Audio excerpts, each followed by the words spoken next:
There we go. All right. Well, thank you, friends, for being with us. If you are joining us, um, if you are joining us after the fact, I appreciate you being with us today.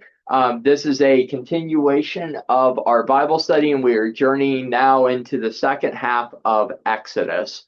So I've got some notes, and there will be some additional commentary that I will add to this as it gets linked in the newsletter on Friday.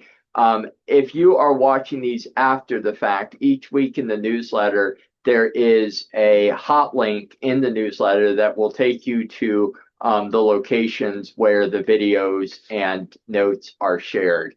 And sometimes, if something comes up in the session itself, or as time goes on, I may do some updating. The documents as they are shared are dynamic, so I'm able to add some stuff.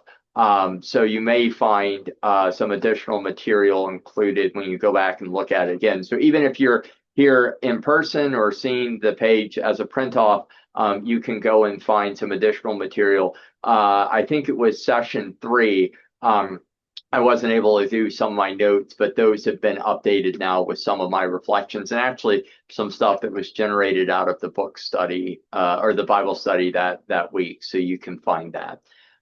But moving into the second half today, the flow of the book of Exodus in this section dramatically shifts from this very narrative kind of element that we have in the beginning, and it really begins. This is in Torah, and in the 5 books that make up Torah.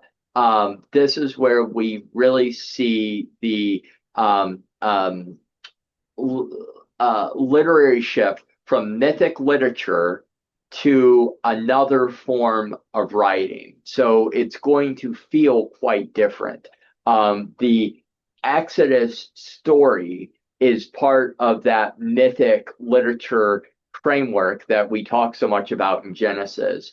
But then as we begin with chapter 20, the communication of the 10 commandments, and then moving through the second half of the book, what you find is that it's a different form of writing entirely. It is beginning to be more instructive about how daily life is to be lived, how certain things are going to be constructed, what vestments look like. It's sort of this hodgepodge of all of these different elements of daily living and daily routine. But because it is still literature written for a people who are doing this because they are following a divine mandate from God, there is a kind of narrative arc to it as well, where the author of Exodus and the editors of Exodus want to show where the authority for these instructions come from. And I was trying to think of a good analogy. And I think an example of this is the way in which we often talk about laws in our own country, where we say, this is the law, this is the regulation, but this goes back to the founding fathers. This is, James Madison said this, George Washington said this. So this is why this law has a weight and an authority to it. We couch it in a way that kind of shows us that this is valuable because of whom it's, the person that it's coming from. And so similarly, they're saying, God did this. God said this to Moses, and this is why this is therefore the rule, the regulation that we're going to follow. So I just want us to kind of be aware of that shift here. And again, for those of you who are joining the Bible study later on, I encourage you to go back and listen to some of the earlier recordings. But something I said at the very outset of this series when we began is that one thing we always have to be mindful of is that the Bible is not one book. It is a collection of books written in different styles, written in different literary forms. And so we have to acknowledge or be aware of the fact that we shift between different forms of writing throughout Scripture. And so we approach or we read different parts of the Bible in different ways. So all of that is sort of a piece of what we're dealing with today. Father John, Yes, go ahead. could you remind me of what the Elohist source is? Yes. So there are basically three primary sources in the Torah, which is going to be those first five books: Genesis, Exodus, Leviticus, and Deuteronomy. Genesis, Exodus, Leviticus, Numbers, and Deuteronomy. The first two, the Elohist and the Yahwehist source, are identified by the term they use to refer to God. And so that's where Elohim and Yahweh come from. The priestly source is considered to be, and this gets beyond kind of where I understand some of this, but however they've determined this, scholars have been able to go through reading the original text, reading even earlier versions of the text. They have identified the priestly source as a third voice, but one that comes later. I understand, just like we were talking about, when you get accustomed to reading, like you all have children, or you don't, but yeah. We just have dogs. But you have dogs, but like, yep, just like you can see the signs of one of your dogs in your house, or you can read the work that some of your children have written, and you know their voice, you know their character, so you're able, even without their presence, you're able to sort of identify, okay, this is the same person that's doing this. I don't know that I understand intellectually, I get that. I don't quite know how they then determined the priestly source was obviously a later author. I don't know how they determined that. Essentially, the Elohist and the Yahwehist source are viewed as contemporaneous, that they were two traditions that when they were written down, they were brought together at the same time. And then the priestly source was a later set of editors who were offering additional material. And then there's even a fourth later editor that comes in that does some additional editing that is beyond, after the priestly source. So I don't know how they determined the age of that development, but that scholars have sort of identified that you have these four periods of editorial work. It definitely sounds different. What we read is like totally different. Yep. And that today is very interesting because up until this point, with Genesis and through the first half of Exodus, largely what we've seen is a blending of all of those sources, at times verse from verse, where you have, and we talked about this with Genesis, where you have this almost choppy feel to the text, and you have times where things get repeated. It's like, why in the world did you repeat this? And so it's not as coherent. It doesn't flow as well. Today begins that moment, and we'll find this again in Leviticus and Numbers and Deuteronomy, where you have significant lengths of time where it's one voice. And so it just reads differently because it's not being knit together, woven together in the same ways that Genesis and the first half of Exodus are. So as an example, from today's readings, chapters 20 through 24 are almost exclusively the Elohist source. There's a little bit of priestly and later redaction, but it's largely Elohist. From chapters 25 through 31, it's largely priestly with a little bit of later redaction. Chapter 32 through 34 is again that blending of sources, so it sort of jumps around depending. And then 35 through 40, without any redaction, without any change, it is exclusively the priestly source. So those last 5 chapters are one source material. At least that's how scholars have determined it. So as you see, we begin to sort of have a narrative, even if it's regulations, laws, you begin to have a section of the writing that is one person, one author's voice, one source voice. So it feels a little bit smoother. At least that's my experience of it. I don't know how you all felt. Chapter 20 is the first instance of the 10 Commandments being given in the Old Testament. There are actually 2 or 3 sets of 10 Commandments, depending on how you define them. The 2 prominent ones are this version in chapter 20, and then a second version in Deuteronomy chapter 5. And we will actually see that when we get to Deuteronomy. They are largely the same. There are some slight variations.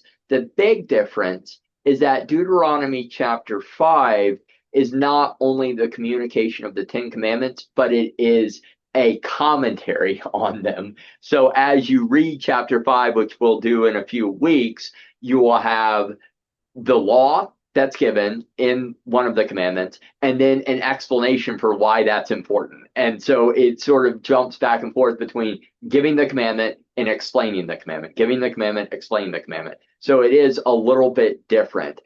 What's important about this and interesting about it is that there's not the exact same ordering. So there's some variation in which commandment is which comes into, yes, Pam.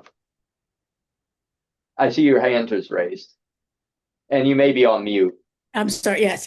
Just real quick, I have a real problem with chapter 20, verse 5, that, I am a jealous God and I'm going to punish children for the equity of the parents, yada, yada, yada. And my question is then, really, was that God until Jesus came? Because I'm like, where's the grace? Where's the that he gives us? Yeah. So does he not have that now until he sacrifices his son? Or is this just someone trying to say, follow these commandments or you're gonna? Yeah. So let me get through my notes, but I want to come back to that because that is that's a critical observation, Pam, that I think is very important. Critical in a good way. Like that's a critical piece of what we're going to be dealing with going through the whole of the Old Testament. So I'm going to circle back around on that. But yes, great question. But let me just wrap up, and I'm almost done here, and then we can talk about it. But I do have a question about the 3 sets of the 10 Commandments. So are each set written by the same source? That's a great question. I haven't looked at the Deuteronomy source yet. Not here. So if you look, chapter 20 is primarily Elohist. I believe where the third set is not exactly the same kind of commandments. It's a set of liturgical commandments. It's referred to by scholars as the ritual 10 Commandments that we see in chapter 34, and it is predominantly the priestly books. So it's a separate set, and I'm not sure. When we get into Deuteronomy, it's going to be a little bit fuzzier because there's actually, I have only been talking to you all about 4 voices.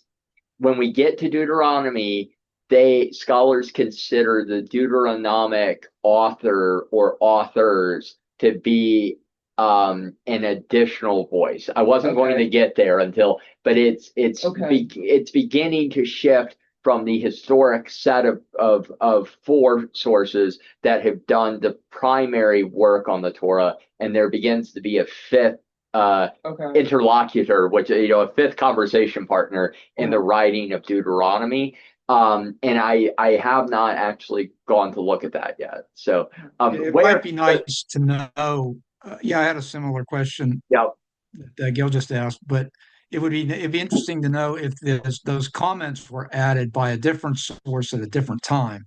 Like Yeah. the Priestley source said, we read it again and we decided we needed to provide more information for people reading this and how they follow the commandments or why they should follow them. If that was added later, it was all done at the same time as that source was written. Yes, exactly there. I did that.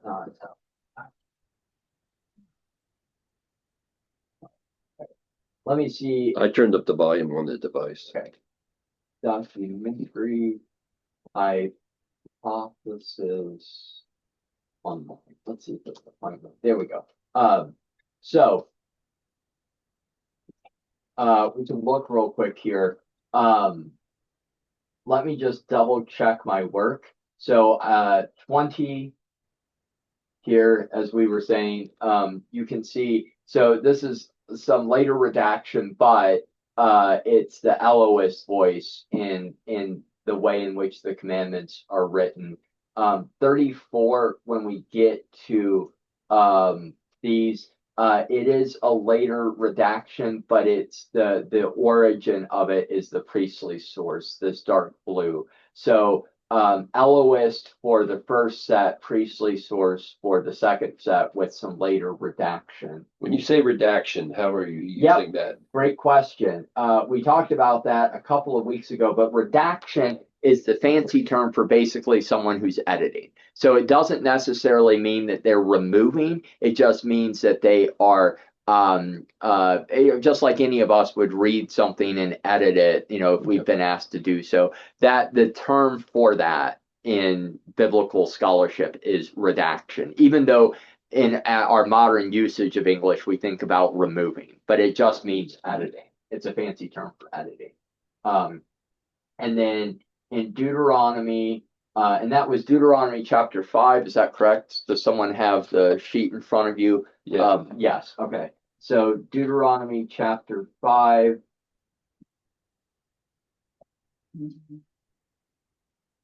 It looks like, yeah. So it is that the Ten Commandments written are largely the Deuteronomistic author, whoever that voice is. So it's someone that is unique to what we have in Exodus. It's not the Priestley or Yahweh as source. It's a different voice altogether. So we'll get into that a little bit more as we go on. How do I exit out the history there? There we go. But yeah, great question. Great question. Okay. And then, as I say, we have this ritual Ten Commandments that we see in Exodus 34. And then we also have a lot made in Exodus about building instruction. And I'm going to just admit to you that I found this, when I read it as a text, very hard to visualize and very hard to understand too, because they're often using measurements that we are unfamiliar with. However, I wanted to just, as a kind of opportunity for further research on your own, highlight for you that there are a great many resources out there. This Atlas of the Holy Land has some materials. I think I also have some other coffee table sized books, and then a lot of study Bibles too will have images like this where they give you a visualization for what is being communicated. There are a great many people with an inordinate amount of time on their hands who have over the centuries sat down and actually done all of the visualization of this to create the images and everything else. And I'm appreciative of them because I don't have that kind of patience, but right. It's the first time I've seen what a cubit is. Yes. What's a cubit? So this is from the HarperCollins Study Bible, but This is, for example, a visualization of the court of the tabernacle as described in chapter 27, with this 50 by 100 cubit rectangular court, a topless tent surrounding the tabernacle in its western half, and the bronze courtyard altar, the altar of the burnt offering in its eastern half. So is there a structure like this in the temple? We don't know. I mean, was there? Yes, presumably so. There is evidence from extra biblical sources. There's an early Jewish historian that we'll hear a lot about when we move into talking about the New Testament, named Josephus, who corroborates a lot of the early Christian stories that we have in the New Testament.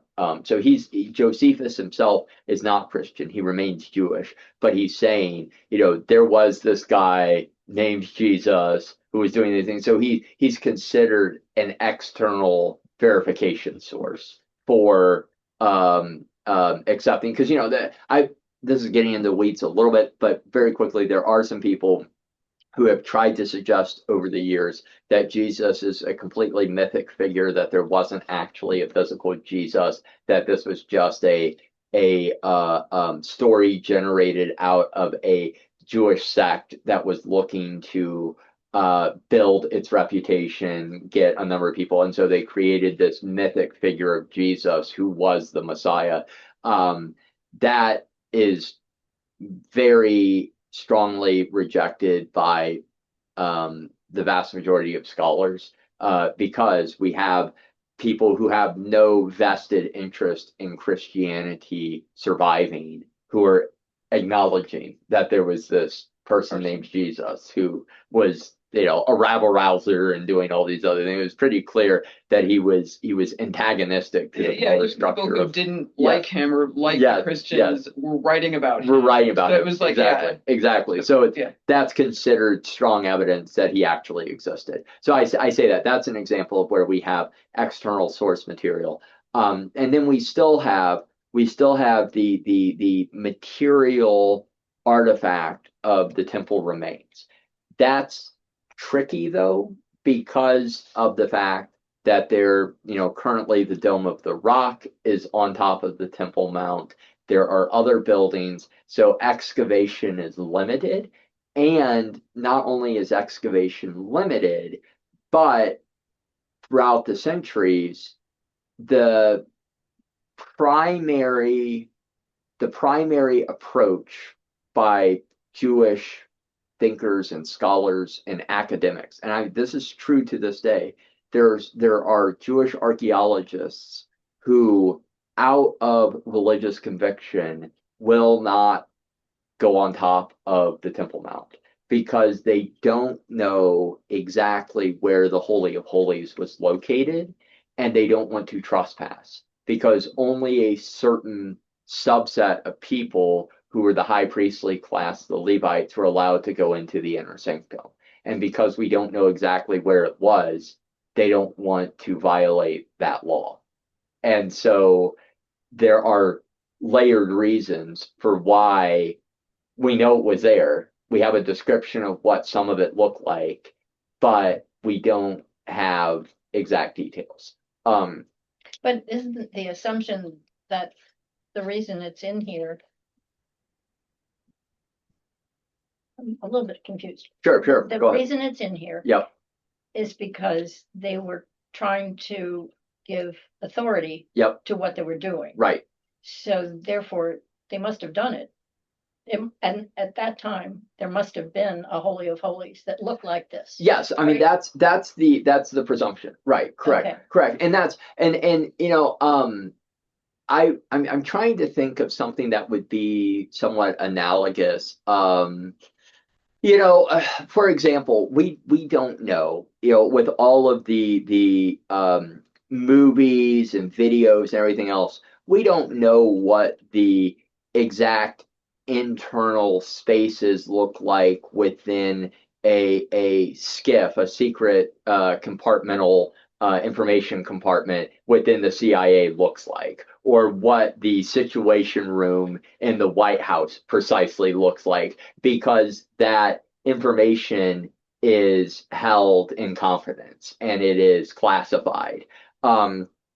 We don't have written evidence from the high priestly class that said, I was doing my 3 weeks of service, and I sat down and wrote out the exact detailed plan of what the interior of the holies of holies looks like. They were sworn to some level of confidentiality in fulfilling that role.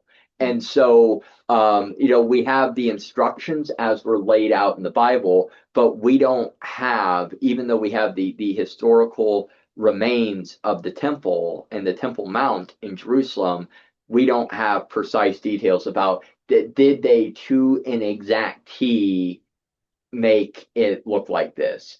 Were there the altar, the high altar inside of the holiest of holies, did it look exactly as it was told to look in Deuteronomy and in Exodus and in Leviticus? So there's some amount of ambiguity there. So awful lot of sacrifice going on in here. Yep. And the explanation of the different types of sacrifice. Yep. I mean, did that happen every day, or was it how much blood was on this altar? A lot. A lot. When you go to Jerusalem to this day. So remember too that a lot of what we are encountering now is still during this wilderness period. So it is the tabernacle as it is set up in a more nomadic sense. So this is going to be shifting and moving. But when you go to Jerusalem, when you have the establishment of the temple on the Temple Mount in the first temple period before Solomon, and then the rebuilding of the temple, what you will find is that they had an incredibly well-developed aqueduct system to dispose of all of the blood. Yeah. And there are reports, Josephus, for example, talks about the stench, the smell of burning animals, and blood. Incredibly. Let me. I'm just going to show you all a quick image.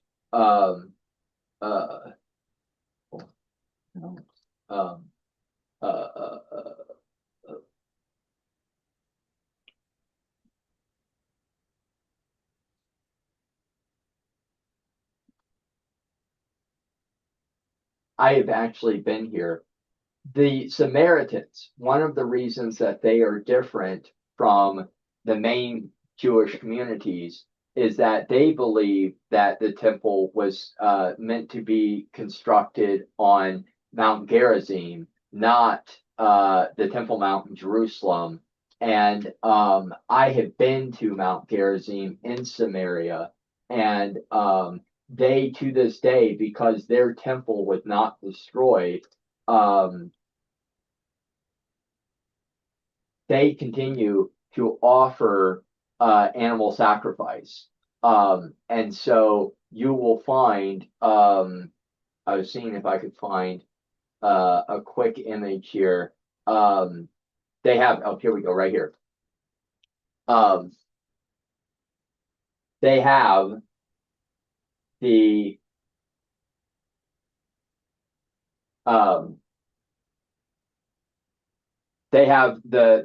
infrastructure where they will still sacrifice animals in these live pits. And so this is them conducting their worship. And if I can get my cursor to go down, so they have these live pits where they sacrifice the animals. And they are following their version of the prescriptions in Deuteronomy and Leviticus and Exodus for how these sacrifices are to occur. So we think about this as being an antiquated reality because in the main of Jewish life, it is. After the temple was destroyed in 70 AD, they ritualized the commemoration of these sacrifices in a way that could kind of keep them liturgically connected to that act in a spiritual sense. But because there's not a physical temple, there's not a physical place for them to conduct their sacrifices. The Samaritans never lost their temple. It was never destroyed. So to this day, they still have the courtyard where they offer the sacrifices. I didn't know that. Yep. I didn't know there were still Samaritans, around. Yes. I went in 2016. Actually, a friend of mine just posted today. It was exactly a decade ago. I was on pilgrimage in the Holy Land, and we visited Mount Gerizim. I met the chief priest, the high chief priest of the Samaritans, and he showed us a chart of his birth back to Adam. Oh my gosh. Wow. So take that for what you will. Yeah. But Wow. He said, "Here am I, and there's Adam. Here's my genealogy back to Adam." So they're interesting. But yes, no, the Samaritans still exist. They're very small. They number just a few thousand people. But they still have an existence. What's the name? So that picture you were showing us, when was that taken? Was it like a couple of years ago, 10 years ago? Yeah, probably within the last decade. Okay. Wow. So, did you notice the boots they were wearing? Yeah. I thought, well, that you can. So the blood really does get to be out of hand. Oh, wow. Yeah. No, it's really hard to conceptualize people doing that. Mount Gerizim, Gerisem, I believe. Sorry, Zem, Gerizim, Gerizem. So not everybody who had to offer sacrifice was a sheep herder or whatever. Was there a local vendor? Yes. Unblemished sheep. Yep. So Isn't that the problem that when Jesus was mad in the temple, because there was all this exchanging of yes, animals? and it was right. So let's just for the version, because I do want to get back to Pam's question. Pam has a really profound question that I think we should wrestle with here. But just to say, what we are beginning to encounter in this section of Exodus is the way in which the practices of the people, the Israelites, become set. They become organized and, in a sense, prescriptive. There's a way in which we could sort of see the mythic nature of Genesis and the first half of Exodus as them, as my father mentioned last week. I thought this was a really insightful point. That is a narrative of who are we? Where do we come from? What is our origin story? That is Genesis and the first half of Exodus. Beginning with this portion of Exodus, it's okay, this is the kind of people we are, so this is how we live our life. And this is a little bit unique because it's the Exodus narrative, so they're still wandering in the desert. It's not a completely set and settled people yet, but there are rules and regulations for how they are to conduct their affairs. Something I did not know, and my father shared with me after the fact. I want to go back and see where modern scholarship is on this, because he's been out of seminary for a few years, as you might imagine. But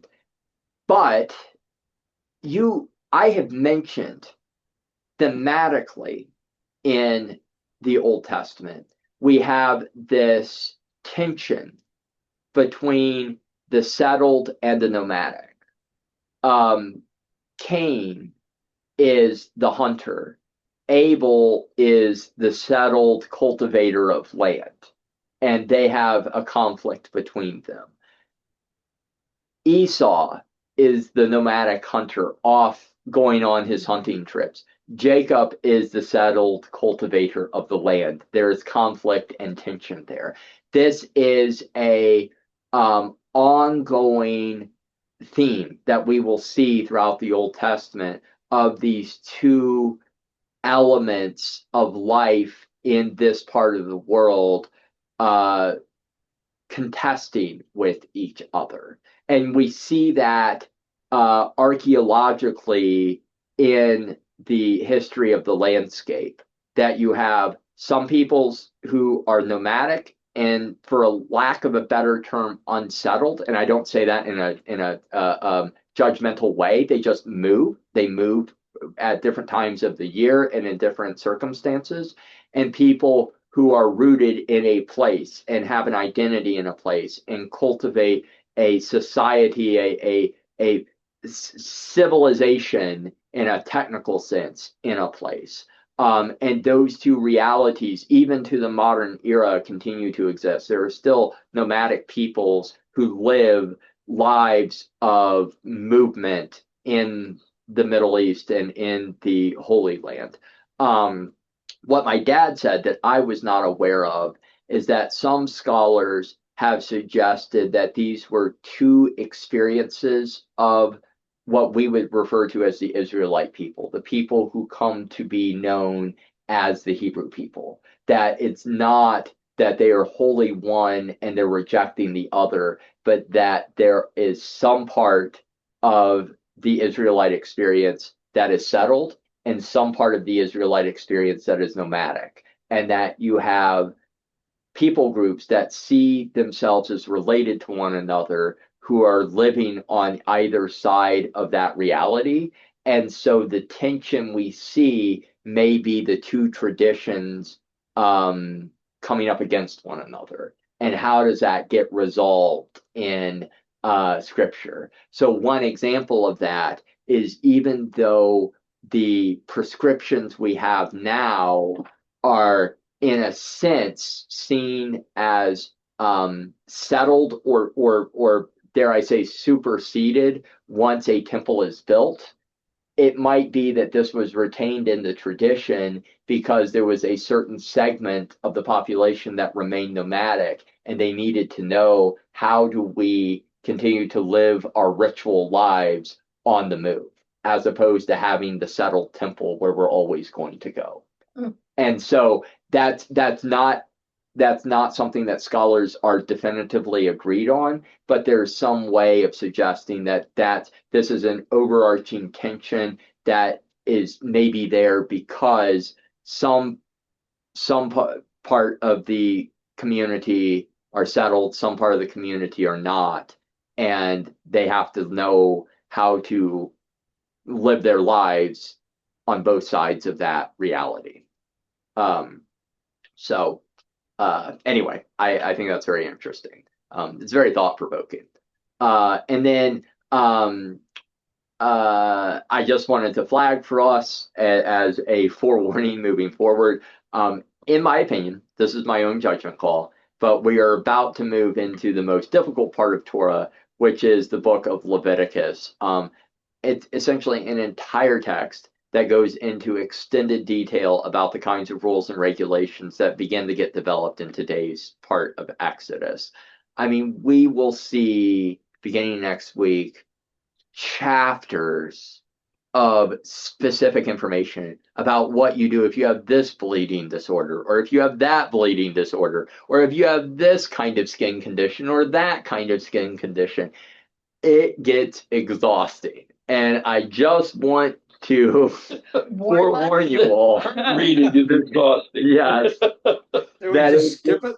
It gets very dry. Yes, Tim. No, I was just saying, can we just look at the Cliff Notes version of that somehow and just skip over that, or not? Listen, I guess not. Part of the reason we're doing this whole series is that I wanted to read the Bible all the way through myself. If you all, that was a joke. We're supposed to. No, that's fine.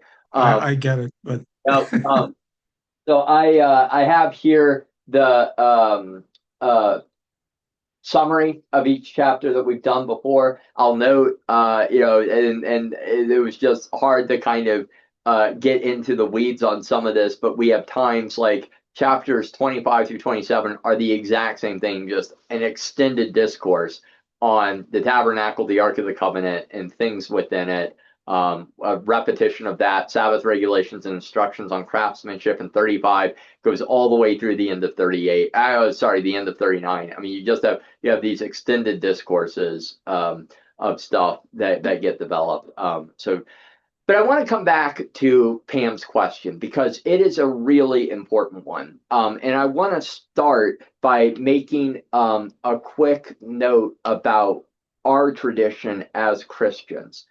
Very early on in the Christian tradition, in the 3rd century, so the 200s, and then moving into the 300s, the 4th century, there was a theologian, a Christian of some influence named Marcion, who bifurcated the Old and New Testaments. He said that the Old Testament was a different God than the God of the New Testament, and that he essentially rejected the use of the Old Testament. Okay, that's where that got started. Yep, the idea that it's two different gods. Okay. Right. So he actually argued that what we have are two different deities, and that the God of the New Testament is the God who wins out, the God of compassion, the God of love, etc. This Old Testament God of judgment, of condemnation, of harshness, is not the same God. Marcion and the tradition that developed around him called Marcionism was condemned as a heresy in one of the early councils of the church. And so the leadership of the Christian church, the bishops and other authorities, rejected his argument and said, no, this is one God who is acting throughout the fullness of time and history.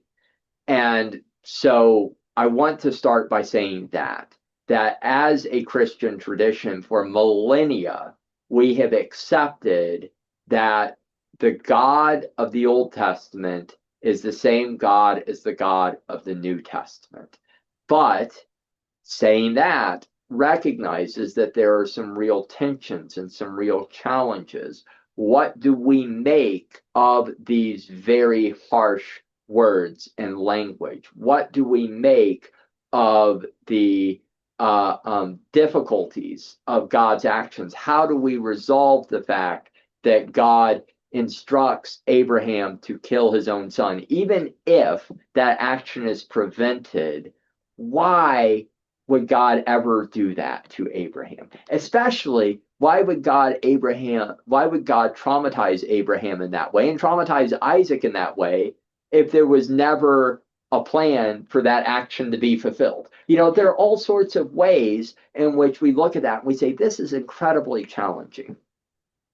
So the way that I have resolved that tension in my mind to a degree, and this doesn't alleviate all of the problems, but personally, I think one of the difficulties that we often have as Christians in Western Christianity, which is like European Christianity, and especially Christians who are Christians in the American context, we have been shaped and formed to think that the Bible is this divinely inspired work where God instructed the authors to write in this specific way to provide this specific teaching to us.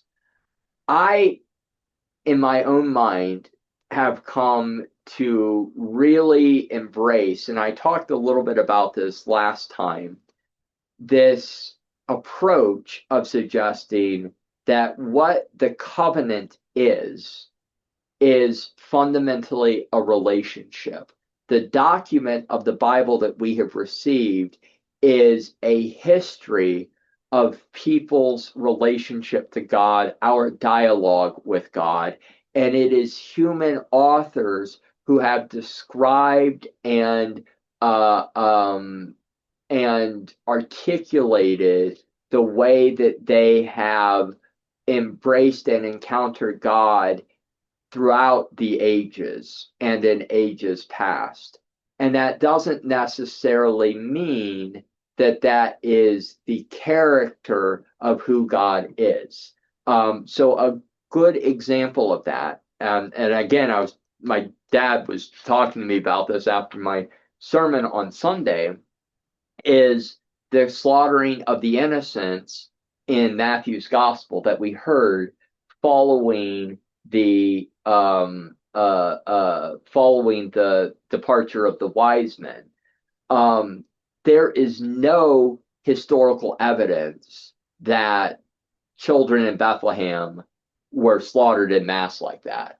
And we have a lot of external sources who were writing at that time. You know, the Roman authorities had lots of stuff written in written material that we still have. There were Jewish scholars who were writing. You know, writing had been invented by that point. So we have a wealth of written history from that era of time, and there's no mention whatsoever of a slaughtering of innocents. And so scholars have suggested that the author of Matthew's gospel, in a sense, created that story to show something of who Jesus was. That Jesus was this messianic figure who is the fulfillment of Torah law, who, because he's fulfilling Torah law, had to go to Egypt and then come out of Egypt in order to liberate the people of Israel. But there had to be some kind of narrative reason that Jesus would have gone to Egypt. So there's this narrative that is written about this threat that takes them to Egypt and then brings them back.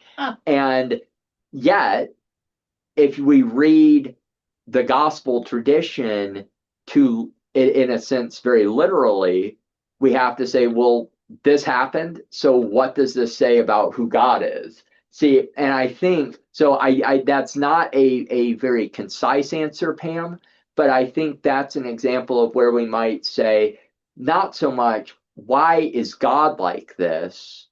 But why were the people of Israel, why were the Israelites talking about God in these ways? Mm-hmm. Why did the priestly class have to articulate God as being this jealous and judgmental God? I just leave that as an open question. One response to that might be the priestly class is articulating the authority by which they exercise their power in society. And so they are articulating to the Israelites this jealousness that God has, and that jealousness is manifested in adhering to a law, by the way, that the priestly class is in charge of maintaining, and a law that gives them the authority in society. So, well, and they're also saying in this, mm-hmm, that if you do something now, your children are going to be punished for a generation. Right. It's not just going to affect you. Right. It's going to be a really bad thing. Yeah. And I think, the counterbalance to this is the prescription. And even beginning in Exodus, we start to see this very significant prescription of treating the other, treating the foreigner, treating the alien with compassion, with hospitality, with care and kindness. So how does that cohere when you have 10 commandments where it seems very heavy-handed, God having this very kind of judgmental position towards anyone who's not following these commandments, and then immediately you turn around and there's this prescription that even the one who isn't following your rules, you're supposed to show kindness and hospitality to. How do you resolve that tension? And I think in some sense that remains unresolved, but what it does is it encourages us it sends us deeper into our own reflection of what we are hearing in God's speaking to us. And I think one way pastorally that we can think about this, so to sort of think about that tension, Pam, is to say, okay, well, if we do read this as the priestly class kind of inserting this fear mongering into this law that is being given by God, but we also have the other side of this where the prescription is hospitality, care, and compassion. What ways might we see authorities today, authorities even in the church, prescribing behaviors and actions that seem to go against what God is instructing us to do? How might we be alert to the ways in which sometimes the structures of the church are compromised in their own fulfilling of God's purposes for them?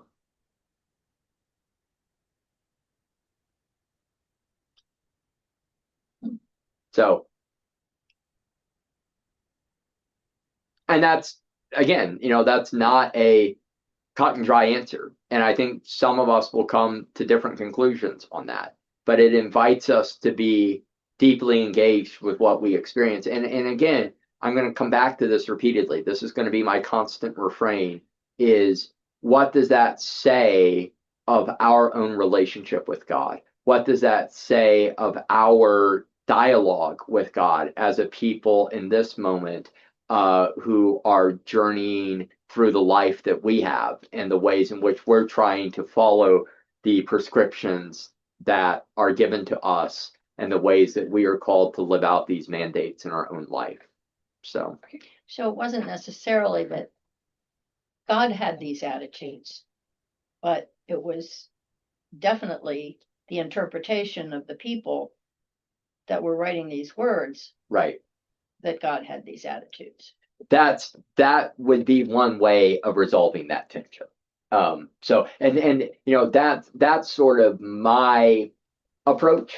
Mm-hmm. You're going to not have alone, right, and you're going to have different scholars, different people. I mean, there are other theologians that have come to a very different conclusion on that. Some very, very bright people who are finding ways. I actually, one of my previous bosses, a rector in the Episcopal Church, is very Calvinistic, sort of reformed in his attitude.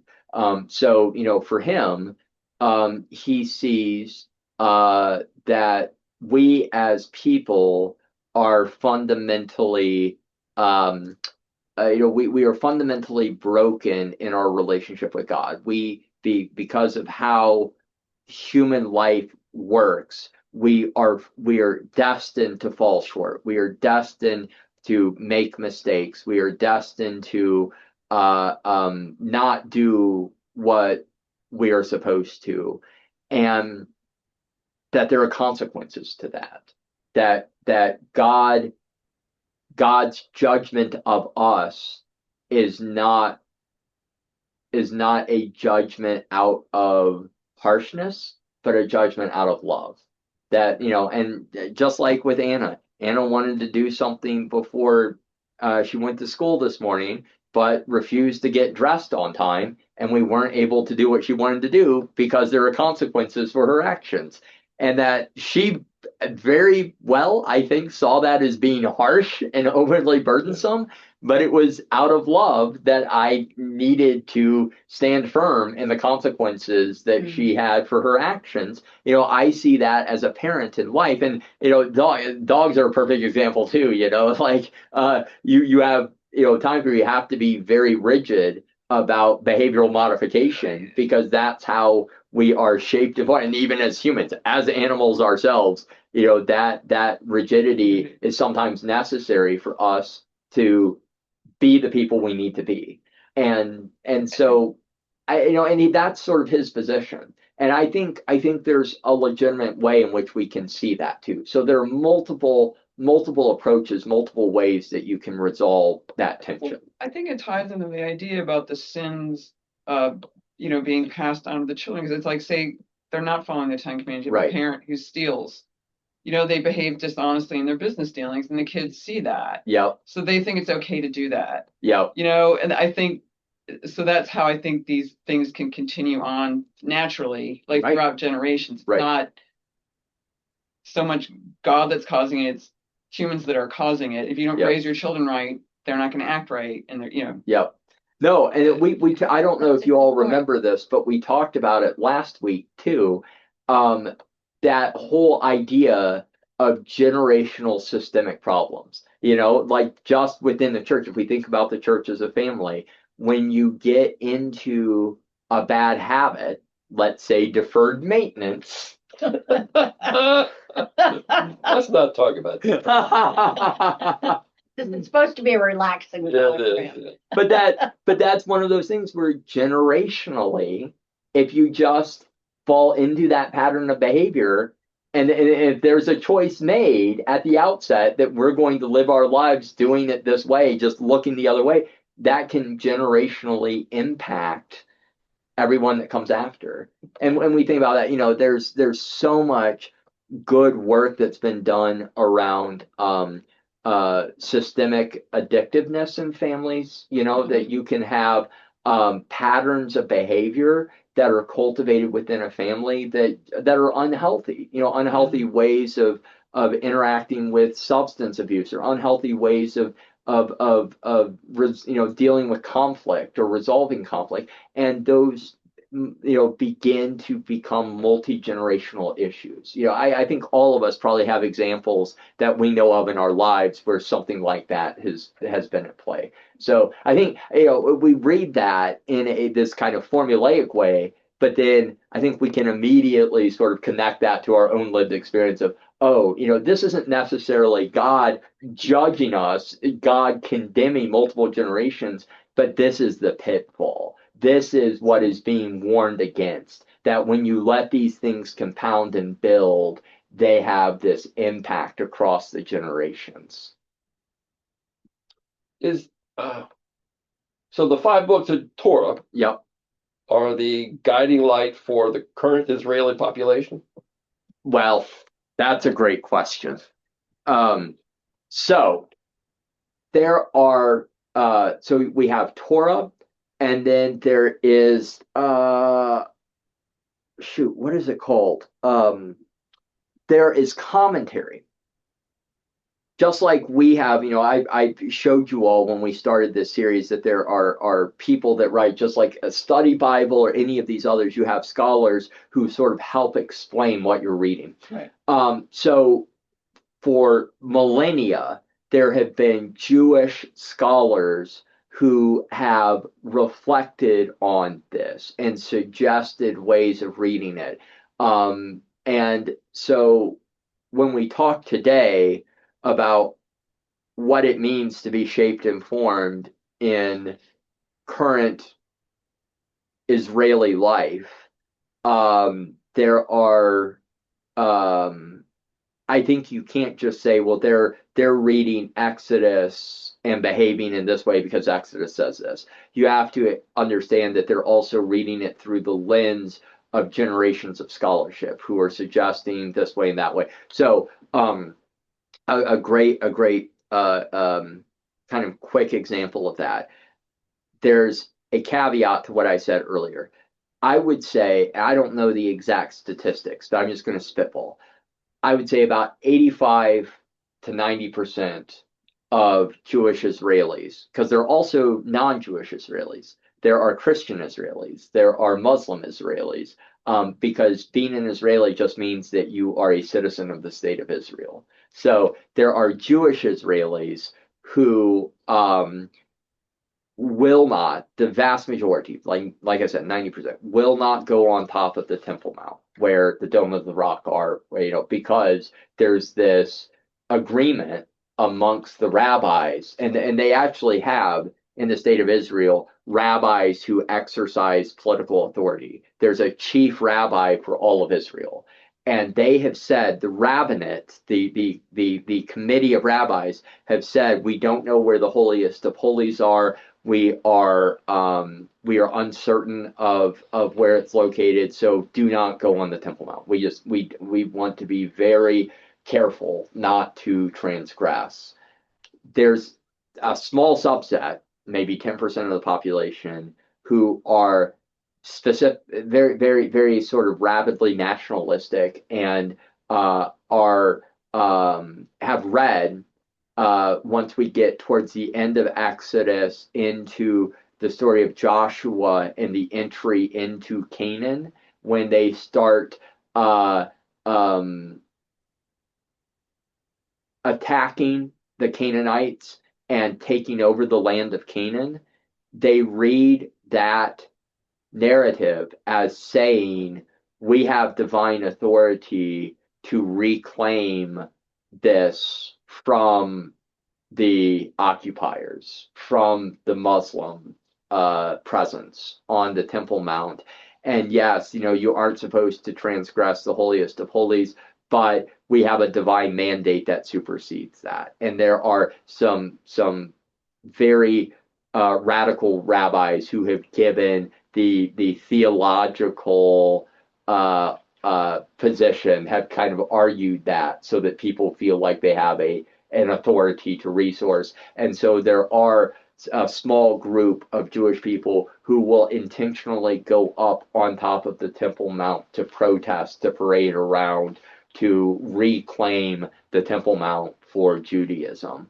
And all of that, I give you as an example, Mike, of where even in society today, they are reading that tradition differently. So you have one segment of society that says, through the centuries of scholarship, commentaries, this is how we're going to do it. And one segment of society through centuries of scholarship. Is the baseline of a vengeful God?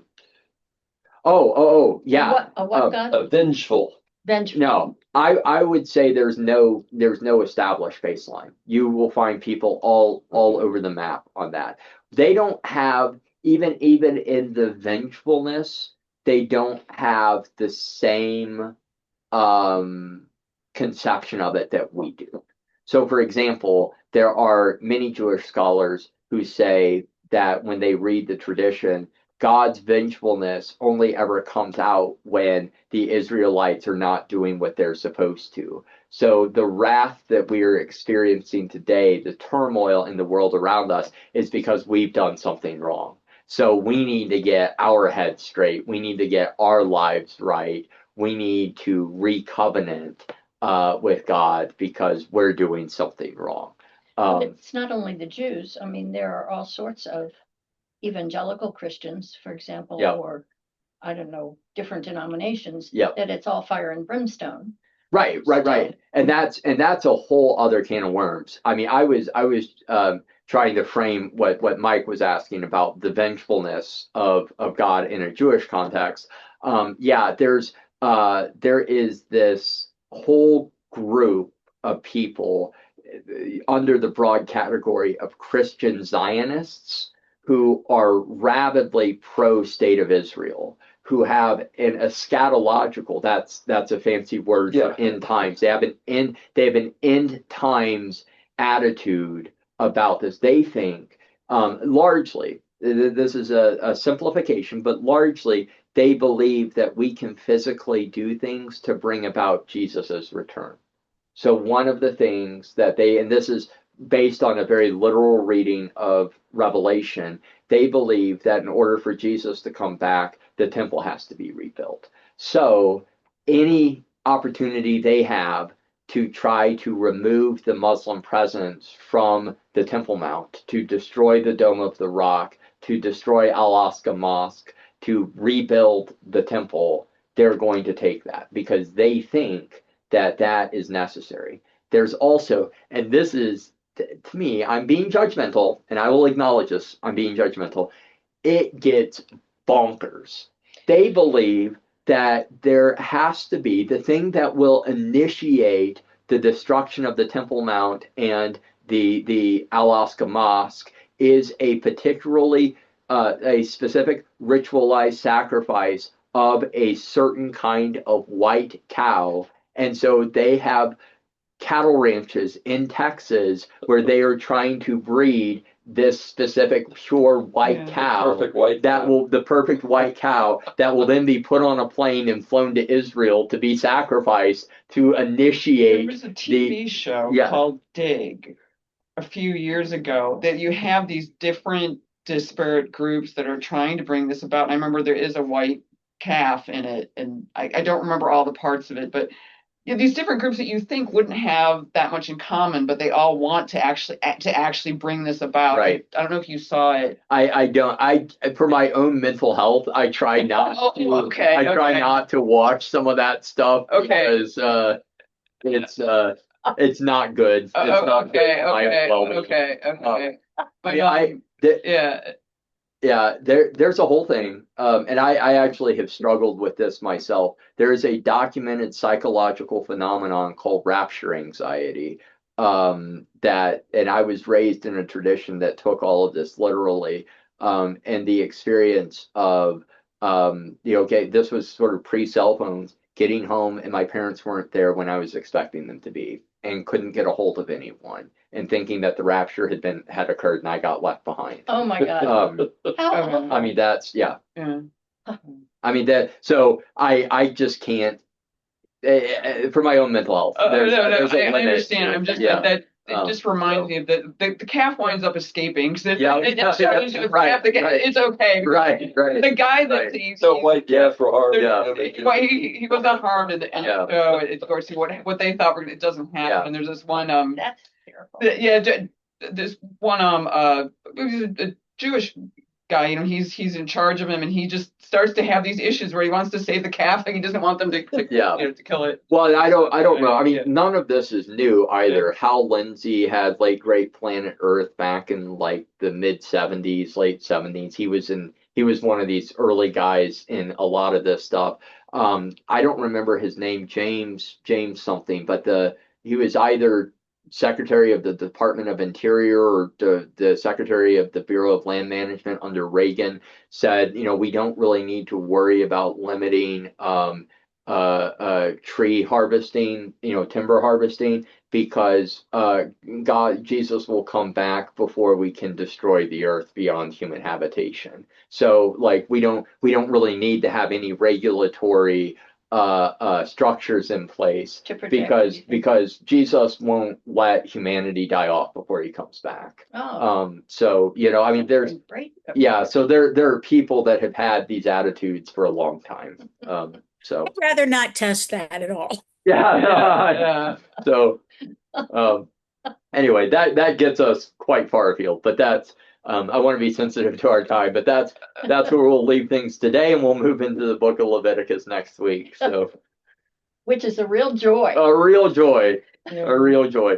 Well, thank you, friends, for joining today, and those of you who are watching after the fact, thank you for joining us too, and have a blessed week ahead. Bye-bye.